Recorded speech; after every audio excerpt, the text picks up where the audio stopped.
जय हिंद दोस्तों, वंदे मातरम। Welcome to my channel Yuvraj maths study point. दोस्तों, आज मैं आप लोगों को ये देखिए, यह मॉडल इंटरनेट द्वारा जारी किया गया मॉडल पेपर है और इसमें 5 सेट है सभी विषय के। तो आज मैं आप लोगों को क्लास 10th का है, तो क्लास 10th और गणित विषय देख सकते हैं। गणित विषय के कुछ ऑब्जेक्टिव क्वेश्चंस आप लोगों को बताऊंगा, बहुत ही इम्पोर्टेंट। जी हाँ दोस्तों, बहुत ही इम्पोर्टेंट। आप लोग प्रश्न को नोट कर सकते हैं। मैं बोलूंगा, केवल मैं प्रश्न बोलूंगा और उत्तर को इस बोर्ड पर समझाऊंगा। तो देखिए दोस्तों, मॉडल पेपर क्या होता है? मॉडल सेट पेपर एक प्रैक्टिस होता है। क्या होता है? प्रैक्टिस। ये जो क्वेश्चन होते हैं अनलिमिटेड होते हैं। किसी भी जो भी मान सपोज डेट हम गणित पढ़ते हैं तो उसमें कुछ सवाल यदि छूट गए या कुछ अलग ढंग के सवाल बाहर से एग्जाम में पूछ देता है, तो उसी को देखते हुए जो इंटरनेट होता है मॉडल पेपर, उसी को देखते हुए कुछ अपना तरफ से किताब से हटके, यानी किताब से कुछ हटके इसमें प्रश्न होते हैं। जो गेस होता है उसी को हम लोग आज प्रैक्टिस करेंगे। तो आप लोग भी प्रैक्टिस कीजिए। तो प्लीज चैनल को सब्सक्राइब कीजिए और मैथ से संबंधित कोई भी वीडियो पाने के लिए, हर वीडियो पाने के लिए मेरे चैनल पर एक्टिव रहे। मेरे चैनल पर आप लोगों को मैथ रिलेटेड वीडियो प्राप्त होते हैं और होते रहेंगे। तो चलिए दोस्तों, देखिए प्रश्न नंबर 1 है द्विघात समीकरण। देखिए दोस्तों, बहुत ही इंपॉर्टेंट। देखिए यहाँ पर है 1 नंबर सवाल। आप लोग देख सकते हैं, ये मॉडल पेपर यदि आप लोगों के पास आए तो देख सकते हैं द्विघात समीकरण ax²।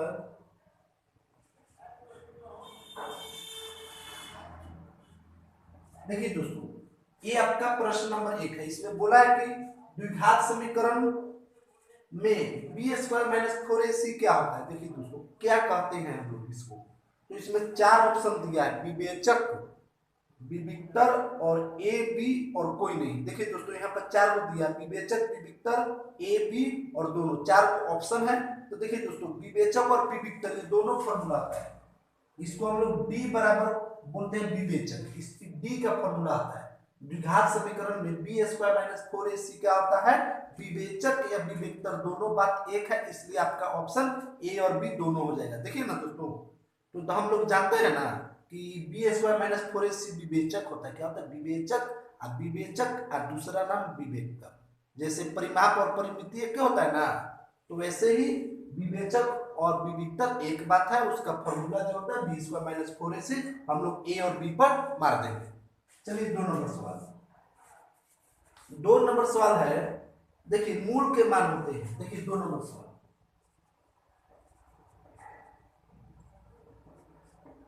ax² + bx + c = 0 के मूल के मान होंगे। तो देखिए दोस्तों, यहाँ पर 4 ऑप्शन दिया है, -b/a, c/a, -b ± √d। देखिए दोस्तों, मैंने बोला था ना, ये d का फॉर्मूला आता है, b² - 4ac d। तो द्विघात समीकरण का फॉर्मूला होता है -b ± √b² - 4ac या d √d/2। पे ये आंसर हो जाएगा c।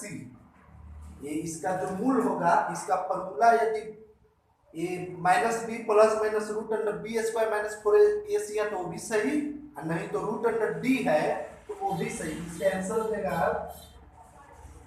-b ± √d/2a। d के जगह पर यदि आपका b² - 4ac है तो ये भी आपका आंसर होगा। 3 नंबर सवाल देखिए। 3 नंबर सवाल है,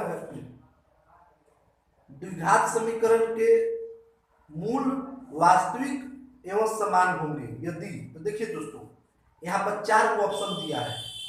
तो मूल जो होता है वास्तविक और समान कब होता है? यहाँ पर 4 ऑप्शन दिया है। तो वास्तविक और समान कब होता है? जब d का मान 0 से बड़का होता है ना दोस्तों। जब d का मान 0 से बड़का होता है, d मतलब विवेचक, d मतलब विवेचक, b² -4ac 0 से बड़ा होगा, 0 से बड़ा होगा, तो ये आपका राइट आंसर हो जाएगा।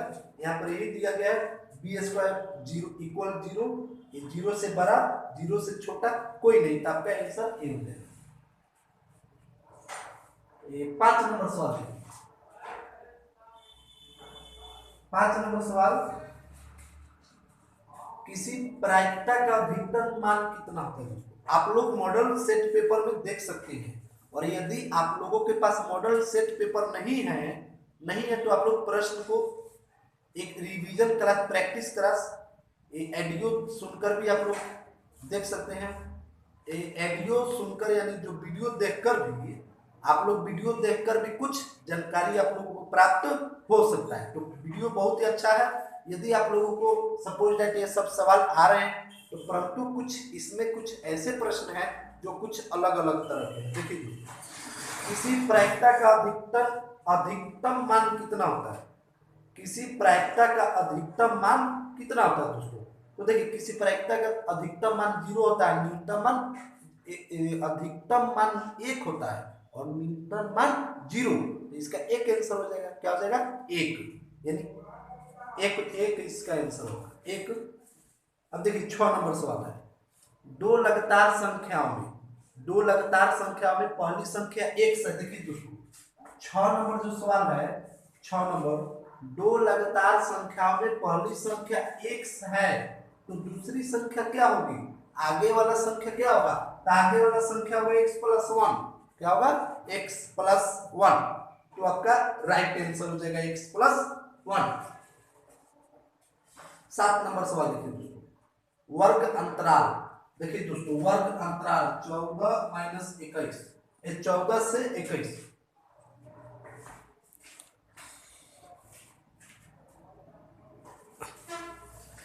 चैनल को सब्सक्राइब कीजिए, बेल आइकन घंटी को दबाएं और वीडियो अच्छी लगे तो शेयर कीजिएगा और प्लीज कमेंट कीजिए। और मेरे चैनल पर आप लोग बेल आइकन घंटी दबाकर एक्टिव रह सकते हैं। देखिए दोस्तों, बेल आइकन घंटी दबाने से क्या होगा कि मैं कोई भी वीडियो अपलोड करूंगा तो उसका नोटिफिकेशन आप लोगों तक पहुंचेगा। चलिए दोस्तों, देखिए 14 से 21, तो इसका परिसर क्या है? देखिए दोस्तों, वर्ग अंतराल 7 नंबर सवाल है, वर्ग अंतराल 14 से 21 परिसर, इसका परिसर क्या होगा? तो 4 ऑप्शन है। तो देखिए दोस्तों, परिसर क्या होता है? 14 21, तो परिसर होता है घटाओ, क्या होता है? घटाओ, यानी हम लोग बड़ा संख्या में से छोटा है, 21 को 14 घटाएंगे तो इसका परिसर क्या हो जाएगा? 7 इज राइट आंसर। देखिए दोस्तों, हम लोगों को प्रैक्टिस करना है, क्या करना है? प्रैक्टिस। मैथ एक ऐसा विषय है, या मैथ छोड़िए कोई भी विषय, सबसे इंपॉर्टेंट मैथ एक ऐसा विषय है जिसको जितना प्रैक्टिस कीजिएगा उतना ही आप लोगों को आएगा।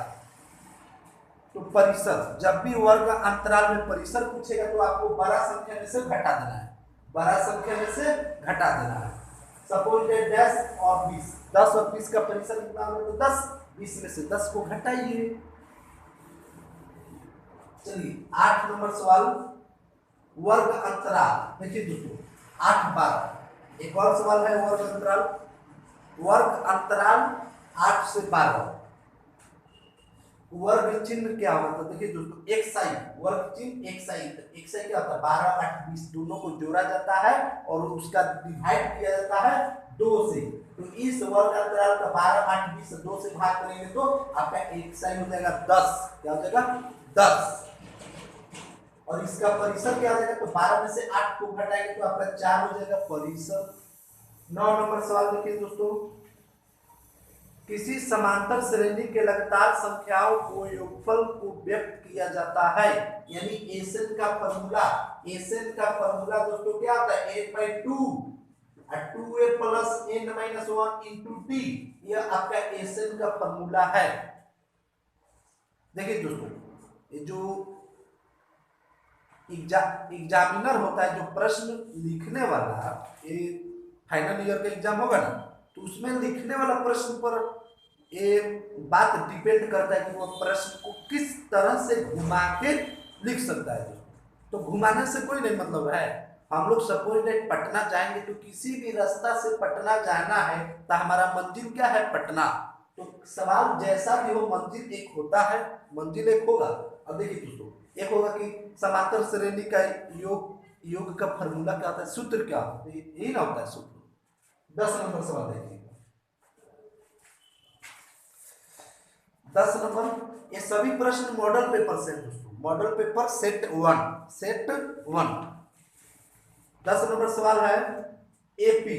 देखिए दोस्तों, एपी 20, 15, 10, 5 डैश।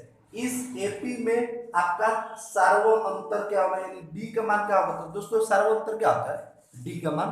सार्वअंतर होता है कि दूसरा पद में से पहला पद को घटाना है। 15 में से 20 को घटाना है, 15 में से 20 को घटाएंगे तो आपका डी का मान हो जाएगा -5। दोस्तों 11 नंबर सवाल, यदि कोई रेखा किसी त्रिभुज की दो भुजाओं को समान अनुपात में विभाजित करती है तो यह रेखा तीसरी भुजा के समांतर होती है के अनुसार, किसके अनुसार। देखिए 4 ऑप्शन दिया है, थेल्स प्रमेय के विलोम, पाइथागोरस प्रमेय कोई नहीं। तो देखिए दोस्तों थेल्स प्रमेय के विलोम होगा, क्या होगा, विलोम। 12 नंबर सवाल है, यदि किसी त्रिभुज की एक भुजा के समानांतर कोई रेखा खींची जाए। देखिए दोस्तों, सपोज दैट कोई त्रिभुज है और इसके भुजा के समानांतर एक दूसरा रेखा खींचा जाए तो भुजाओं को समान अनुपात में विभाजित करते हैं, जो आपका इसका अनुपात होगा, रेशियो, इसका रेशियो जो होगा ए बी। तो थेल्स प्रमेय होगा, क्या दोस्तों, थेल्स प्रमेय। तो इसका उत्तर हो जाएगा थेल्स प्रमेय।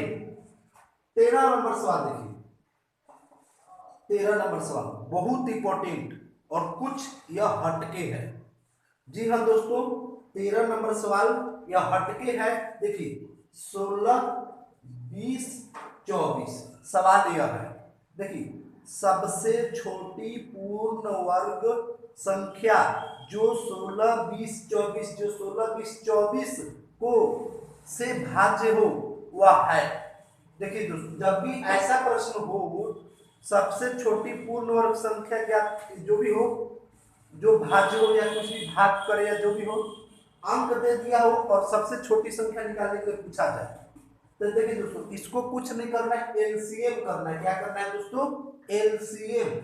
काटिए 8, 10, 12, फिर 2 से काटिए 4, 5, 6, फिर 2 से काटिए 2, 5, 3, 2 दूना 4, 4 दूना 8, 8 दूना 16, 16 25 80, 80 दिया 240। आपका आंसर हो जाएगा 240। आप लोग देख सकते हैं यहाँ पर ऑप्शन नंबर ए 240 है, तो 240 आपका हो जाएगा। इस तरह जितने भी प्रश्न होंगे उसको आप लोग ऐसे ही बनाइएगा।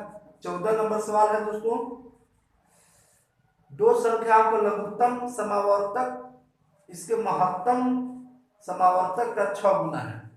यदि लघुत्तम समावर्तक तथा महत्तम समावर्तक का योग HCF plus LCM equal to 42, एक संख्या 12 है तो दूसरी संख्या दोस्तों क्या होगी। तो देखिए दोस्तों ये 18 हो जाएगा। इसका जो ऑप्शन नंबर सी है 18। क्यों 18 हो जाएगा, तो चलिए दोस्तों 18 इसका हो जाएगा। देखिए हम लोग जानते हैं कि पहली संख्या यानी a गुने b बराबर HCF गुने LCM। तो देखिए दोस्तों एक पहली संख्या तो यहाँ पर दिया है 12, गुने हम लोग देखिए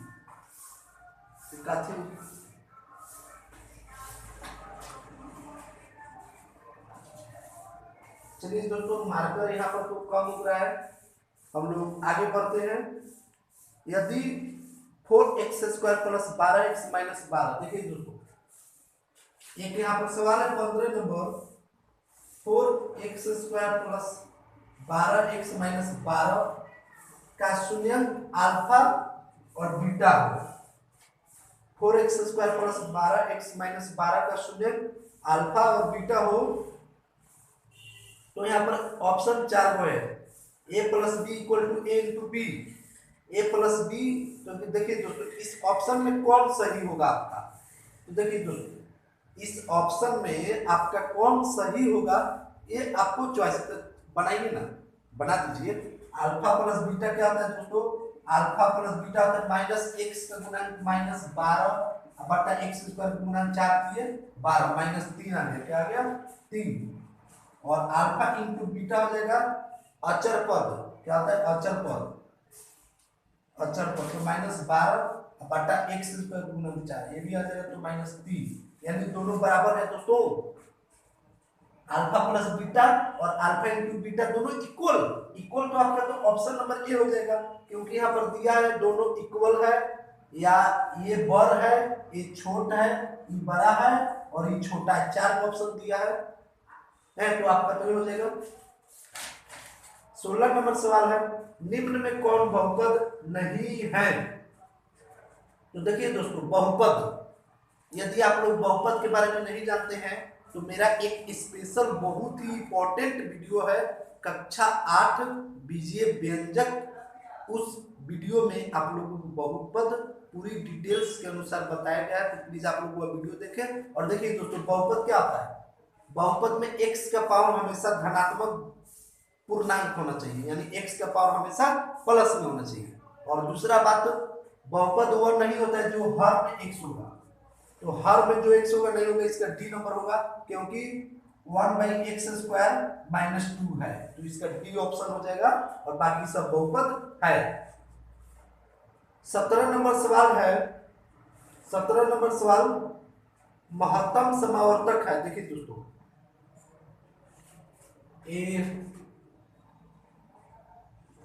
12x पर पावर 5y पर पावर 2, 18x पर पावर 3, y पर पावर 2, ये दोनों में महत्तम क्या होता है? देखिए दोस्तों, दोनों में कॉमन क्या है? 6 से दोनों भाग लगेगा ना, 6 से, तो 6 आपका आंसर हो जाएगा 6x पर पावर q y पर पावर 2।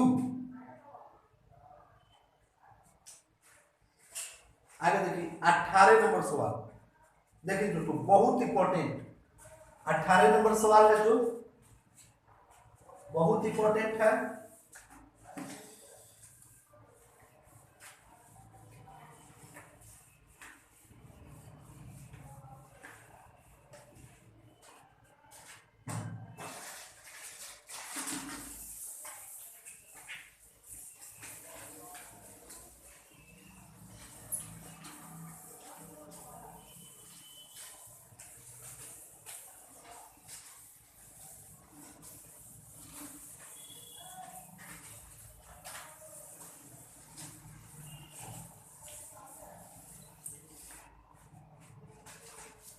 अठारह नंबर सवाल है दोस्तों, देखिए 18 नंबर सवाल, 64 के वर्गमूल को, देखिए दोस्तों 64 के वर्गमूल को, तो देखिए 64 का वर्गमूल हो जाएगा 8 और 64 के घनमूल, तो 64 का घनमूल हो जाएगा 4 और इसको गुना करने पर का मान होगा, तो 8 का 32, आपका आंसर हो जाएगा 32 है। 19 नंबर सवाल है दोस्तों, 19 नंबर सवाल, तो दोस्तों 19 नंबर जो सवाल है आपका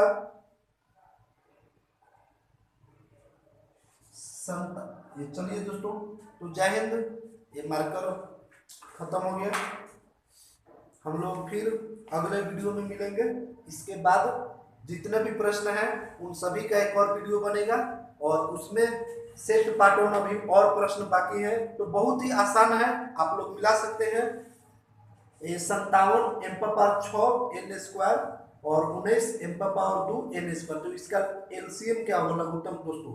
तो लघुत्तम इसका 57 ना होगा, 57 19 का लघुत्तम कीजिएगा 57 होगा, इस m पर पावर 6 n स्क्वायर। देखिए 20 नंबर सवाल है, √10 बटा √15 बराबर है, तो दोस्तों √10 बटा √15 किसके बराबर है? तो √10 बटा √15 दोस्तों, देखिए √10, देखिए दोस्तों ये दोनों कट रहे हैं, तो √10 और √15, ये 2 गुने 5 और √3 गुने 5, तो ये 5 5 तो कैंसिल हो जाएगा, √2 बटा √3 हो जाएगा दोस्तों, क्या आ जाएगा √2 बटा √3। 21 नंबर सवाल है √5 × √10, तो √5 × √10 कितना हो जाएगा 50। अब 50 में से आप लोग 2 × 2 निकालिएगा, 2 × 2 = 4, ये 50 25 25 दूना 50 दोस्तों, तो 5√2 इसका आंसर हो जाएगा, क्या हो जाएगा 5√2। इसी तरह 22 नंबर सवाल 20 × 15 कीजिएगा तो 300, 300 में से आप लोग क्या कीजिएगा कि 100 का वर्गमूल ले लीजिएगा, तो 100√3 हो जाएगा, क्या हो जाएगा 10 लीजिएगा ना, 100 का वर्गमूल 10, तो 10√3 हो जाएगा। इसी तरह 22 नंबर हो गया, 22 नंबर सवाल हो गया। 23 नंबर, तो देखिए दोस्तों 23 नंबर सवाल है √3 tan थीटा बराबर 3 sin थीटा, तो sin square theta plus cos square, तो देखिए दोस्तों sin square theta plus cos square theta एक तो फॉर्मूला आता है 1, तो इसका आंसर हो जाएगा 1, क्या हो जाएगा 1। तो जय हिंद, वंदे मातरम। फिर हम लोग अगले वीडियो में मिलेंगे, तो चैनल को सब्सक्राइब कीजिए, बेल आइकन को दबाएं।